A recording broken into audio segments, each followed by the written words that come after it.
E aí, pessoal, agora a gente vai resolver essa questão da VUNESP sobre regras de acentuação. E o enunciado diz o seguinte: assinale a alternativa com as palavras acentuadas segundo as regras de acentuação, respectivamente de intercâmbio e antropológico. Então, a primeira coisa que a gente precisa saber é como que essas palavras são acentuadas. Qual a regra para acentuar cada uma dessas palavras? Vamos começar fazendo um resumo sobre as regras de acentuação, porque revisão é muito importante e eu aconselho que você crie o seu próprio resumo de uma forma que faça sentido para você, tá? Eu uso esse, dependendo do exercício, às vezes eu preciso de mais informações e aí eu busco no meu arquivo, onde eu salvo tudo que eu considero relevante para os exercícios, beleza? Então vamos lá. A gente sabe que a sílaba tônica ela recebe acento em alguns casos, quando ocupa a penúltima, antepenúltima ou última posição na palavra. Ou seja, quando ela é uma oxítona, paroxítona ou proparoxítona. E quando que a gente acentua as oxítonas?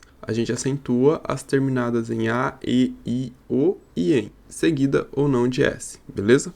E quando que a gente acentua as paroxítonas? Essa é um pouco mais complicada, tá? São 7 casos, eu separo em 7 casos, porque algumas bancas fazem diferenciação. Elas consideram grupinhos, sabe? Quando perguntam qual a regra de acentuação usada nas palavras. Conforme a gente for fazer o exercício, isso vai ficar mais claro para vocês. Mas o primeiro caso é quando elas são terminadas em I ou U, seguido ou não de S, todas são seguidas ou não de S, tá? Quando terminadas em an ou ão, quando terminadas em quando terminadas em on, quando terminadas em ditongo, ou quando terminadas em R, X, N, L, que são as consoantes da palavra rouxinol, e quando terminadas em PS. E aqui eu sempre lembro de bíceps, quando fala em terminada em PS. E por último, as proparoxítonas, mais fácil de todas recebem acento, ok? Então, intercâmbio. Quando a gente faz a separação silábica, a gente pode ver que a sílaba tônica está no cam. E ela é terminada em ditongo. Por que ditongo? Porque a gente fala intercâmbio, a gente não fala intercambio,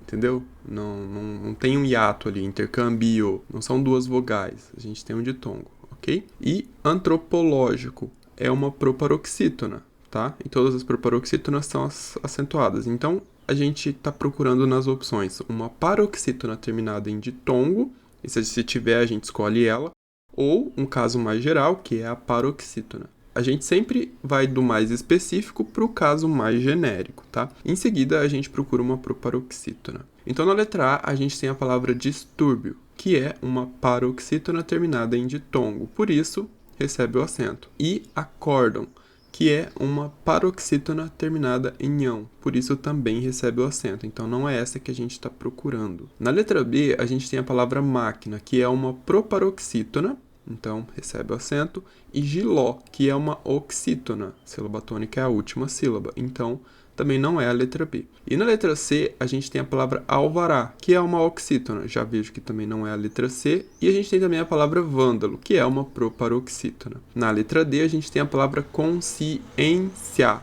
mais uma vez, de tongo no final, porque a gente fala consciência, a gente não fala consciência, ok? E ela é uma paroxítona terminada em ditongo, então recebe acento.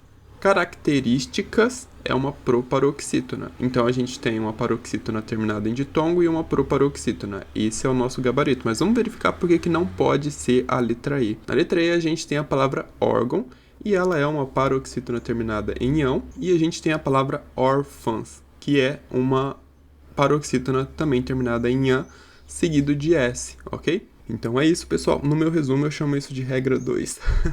Mas eu também não gosto de tanto usar, eu lembro que é regra 2, mas eu não gosto de ficar dando números para as regras, principalmente em matemática, tem bastante propriedades, a galera gosta de dar números às propriedades. Propriedade 1. Faz sentido se você estiver resolvendo muito exercício e quiser se referir àquela propriedade de uma forma mais rápida, você tem que citar a propriedade inteira, você coloca propriedade 1 porque já foi definida anteriormente. Mas no dia a dia, a gente não é muito legal ficar colocando números, tá? Principalmente se você fazer uma prova, você colocar, usando a propriedade 1.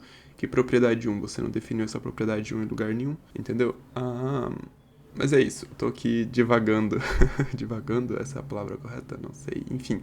A gente se vê nos próximos vídeos. Não deixem de se inscrever e compartilhar. E ajudem o canal, pessoal. Aqui eu posto bastante exercícios porque eu sou um cara que estuda muito e não tenho muito o que fazer com as coisas que eu estudo. Então eu resolvi criar um canal assim. Eu ajudo a galera que estuda também e não tem dinheiro pra ficar pagando curso e tudo mais. É muito caro essas coisas. Por isso eu faço tudo de graça. Então se você quiser ajudar o canal, se inscreva, compartilhe, comente, assista o vídeo sem ficar pulando só pra obter a resposta. A gente se vê nos próximos vídeos. Fiquem com Deus e até mais.